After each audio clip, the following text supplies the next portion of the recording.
Welcome to the Upside podcast, where we help you get unstuck in your life and your business by elevating your thinking and provoking meaningful change from the inside out. I'm your host, Teresa Flood, and let's get started. I have a phrase that I catch myself saying all the time, and it's actually starting to drive me insane. And so if you know me in the real world, I would encourage you, if you hear me say this, I want you to call me out on it. And that phrase is when somebody asks me, so Teresa, how are you? How are the girls? How are things at Dallas Preston Road? How's Tommy? My number one default answer that I go to, we're so busy. It's just so busy. And I hear myself say it. It's such a nothing answer. It's kind of like when somebody says, how are you doing? And you say you're fine. It's really just an absolute nothing answer. Guess what? Everybody is busy. You're busy. I'm busy. My retired parents are busy. Everybody in our society right now is busy. It doesn't differentiate. It doesn't tell us who's successful, who's unsuccessful. The entire world right now is busy. And yet we claim that oftentimes as some kind of badge of honor or an indication of our success or our work ethic. And I just want to challenge you that busy does not equal productive. Absolutely not the same thing. Busy does not equal productive. And successful people are not the busiest people. Successful people are the most productive people. They're the people that use their time in the absolute best ways. So if you are feeling tired, exhausted, and might I say guilty, you need to listen up. So what separates successful people from those who are not is not about how full their calendar is. It's about whether they prioritize their calendar. It's all about our relationship with how we use the time that God's given us. So my question to you is, are you doing the things that are the most important? So there is a concept, I'm sure you have heard of it before, called the 80-20 rule. This is not profound and new. But it is such an important thing that we have to understand. So the 80-20 rule states that 80% of our results come from 20% of our activities. And this can show up in a plethora of ways. Essentially what it's saying is that everything does not matter the same. It's not weighted the same. It doesn't have the same amount of impact. So if only 20% of our activities give us 80% of our results, you can flip that on its head and say 80% of our activities give us 20% of our results. So it is a law of unequal payoff. Everything does not matter the same. Busyness and productivity are not the same thing. What you do and what you accomplish are not the same. So I want to give you 5 things. I had to look at my notes. I couldn't remember how many things I had. 5 things to help us in our relationship with time and with productivity and to step away from the badge of busyness and really turn into true productivity. So the first thing is get crystal clear on your priorities. Now, I'm not even talking about your 20% right now. I'm talking about your 1%.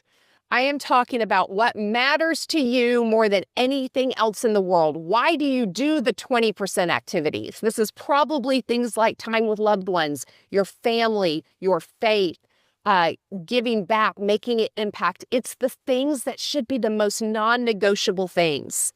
These go on your calendar first. Protect them at all costs.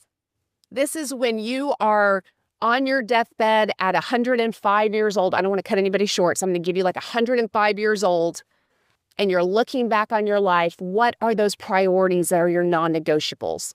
Get really, really crystal clear on what those things are. Number 2, get crystal clear on your 20%. I heard somebody ask this question, and I thought it was so profound. If you only had 5 hours a week to work on your business or to work on things that are going to move your goals forward, what would you do? If you only had 5 hours, what are the absolute most important things that you would focus on to move the needle? Those things are going to be your 20%. These are going to be your high dollar per hour activities. These are going to be the things that only you can do, that you can't outsource, that you can't leverage.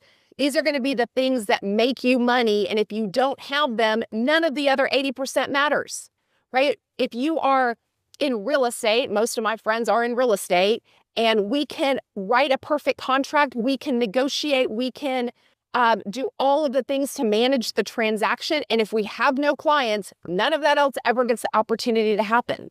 So being crystal clear on what your 20% is and guarding that at all costs. Oftentimes, it's the things we don't actually want to do. It's the hard choices that we have to make. Number 3, learn to say no. Practice with me. No. It's actually a really simple word, and yet for so many of us, it is very, very hard to say. It feels good to be needed. It feels good to be wanted. It feels good to be included. And so many times we say yes out of an obligation and not out of a clarity on our priorities. So remember, when you say yes to something, you're saying no to something else. Believe it or not, you cannot be in 2 places at one time. You cannot do 2 things at one time. So everything that you say yes to, you've said no to something else. So be sure that your yes means yes. When you say no to an opportunity, you're actually allowing somebody else to step up and say yes. It may not be the opportunity for you. And by you saying, that's not my time, that's not my focus right now, I need to step away from this, you're giving somebody else the opportunity. Why is time so valuable? Time is valuable because it's scarce.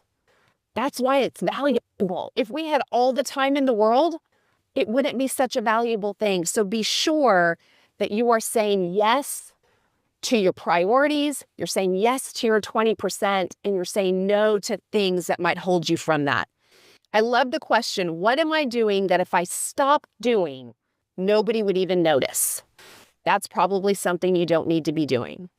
And what are the things that I'm doing that I should be doing more of? What am I winning at in my business? And if I double down on this, I could let go of some other things that aren't actually as productive, that aren't getting me the kind of results that I want to get. These questions are transformative, and if we ask them and answer them, it's going to make more room for what truly matters. So get clear on your priorities, get clear on your top 20%, learn to say no, and number 4, learn to leverage. It can all get done. All the things can get done, and it can all be done by you.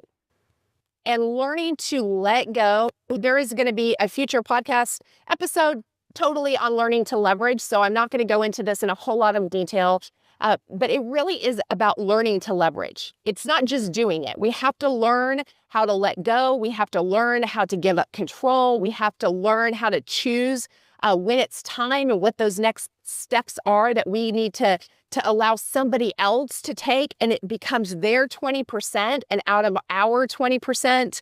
But all leverage is systems, it's tools, and it's people. So it doesn't necessarily mean a hire. A lot of times it is a who, but this is also about systems and tools. And when we learn to leverage, yes, there's a little bit of a slowdown in order to speed up dramatically. And then the 5th challenge that I have for you as we really improve our relationship with our time, and that is to allow blank space. And I think there tends to be this feeling that all of our calendars need to be full. If there is an empty spot on it, then we're not being productive. Or if we don't have something scheduled, well, gosh, we need to hurry and do something to fill that time. But remember, if you are overscheduled, you're never going to have time for those surprise opportunities. You're never going to have time for that spontaneity to come up and to be able to say yes to something that you really want to and should be able to say yes to, but you are so overbooked that there's no flex room in there to be able to say yes to those things. You can also have blank space on your calendar and not fill it. You can have a weekend with nothing on the calendar, and that is okay. It is actually okay sometimes to sit on the couch. Yes, all of you goal-oriented, super successful, highly productive people, it is actually okay to rest. And I think so many times we wear our exhaustion as a badge of honor. Like, am I the most exhausted person in real estate? I am. I must be the best.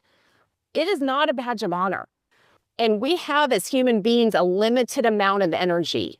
choose how you use it incredibly wisely. You have to refuel it, but it will run out. Rest doesn't necessarily mean sleep. Sleep, that's a whole other conversation. I'm talking about rest. I'm talking about your brain taking a rest. I'm talking about your emotions. I'm talking about just having periods of time that are rest. Rest is not lazy. Taking shortcuts, that's lazy. Not doing hard things, that's lazy. Expecting a handout, that's lazy. Resting when we should be working, that's lazy. Robert Kiyosaki actually has a quote in his book, and he says, busyness is actually a sign of laziness. Why? Because a lot of times we're filling it with all of the things to keep us from doing the actual work that needs to get done. So I would encourage you to pre-plan your rest. Be intentional about your rest. Be intentional about your downtime. Be intentional about your fun time. Here's the truth. If you don't rest, you will quit. You don't rest, you will quit. Your body will quit for you. You will get sick. Eventually, if you don't rest, you will quit. And I think there is a secret to productivity is learning to rest. It's strategic. It's intentional. Learn to rest so that you don't quit.